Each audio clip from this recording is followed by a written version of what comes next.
Can you share with us what a typical day would look like for you eating? Of course, I'm susceptible to temptations, and that's why I look into all of these things. So I'm not going to say that I'm perfect, but definitely this is what I try to do, and it might be better to say this is what I try to do. I certainly try to miss breakfast. Fasting is an important aspect for me, and I like to try to live by 2 meals a day. I like to exercise in the morning, and I used to cycle to work for 4 years in a row until I had a bike accident about a couple of months ago. So I went to work. It was a 10-mile ride, about a 40-minute ride to work and 40-minute ride back. So I'd get my exercise that way.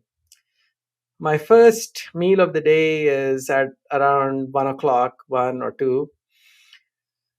And usually it's in the hospital, and I go for a protein option because one of the things that we never really touched on is that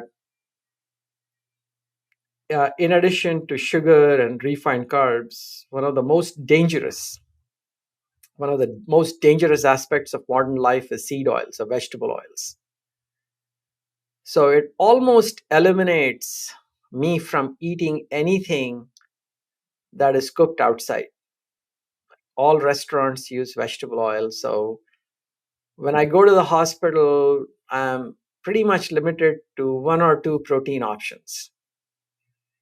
You know, some beef, some chicken, some fish, and of course, if anything that is breaded, anything that is deep fried is completely a no-no because it'll be filled with vegetable oils, and that's one of the biggest dangers.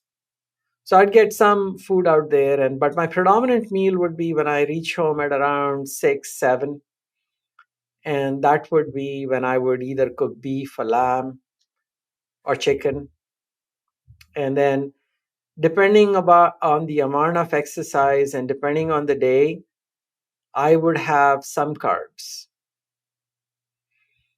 I have a friend who is a vegetarian who has improved his blood sugars A1C from 9.3 to 5.3 by being a good investigator and by preparing vegetarian food that is low in carbs. So he gives me some advice: cauliflower rice, cabbage, lupin flour. So those are the things that I am trying to incorporate in terms of vegetarian patients that I get. I refer them to him. And so I would have some carbs. I would say, depending on the day, I would have between 100 to 150 grams of carbs. Like on Saturday and Sunday, when I would do like a 3-4 hour bike ride, I don't see the benefit of being low carb in that situation. In fact, it could be perhaps a detriment. Do you notice a difference in performance, say on the bike, when you try and go low carb those days versus higher? Yes, I think it depends on the athlete, and perhaps I'm not that good an athlete. So for me, for sure, but I have several of my colleagues who are on the bike who come see me professionally. And in them, I see that they can get away with a low carb diet because their fat burning happens at higher and higher heart rates. So in other words, even at 85, 90% heart rate, they're predominantly fat burning. I am perhaps not in that category. Now, I have not done any formal experimentations um, with VO2 max or with respiratory exchange ratios to figure that out.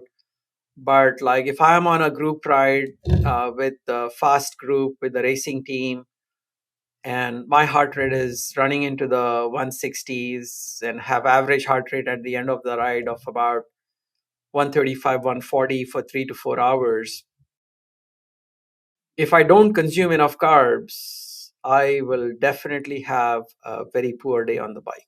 The higher the intensity of exercise that you're doing, you definitely would have to consume more carbs.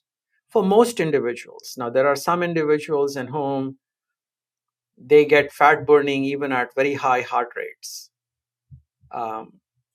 But you have to figure that out yourself.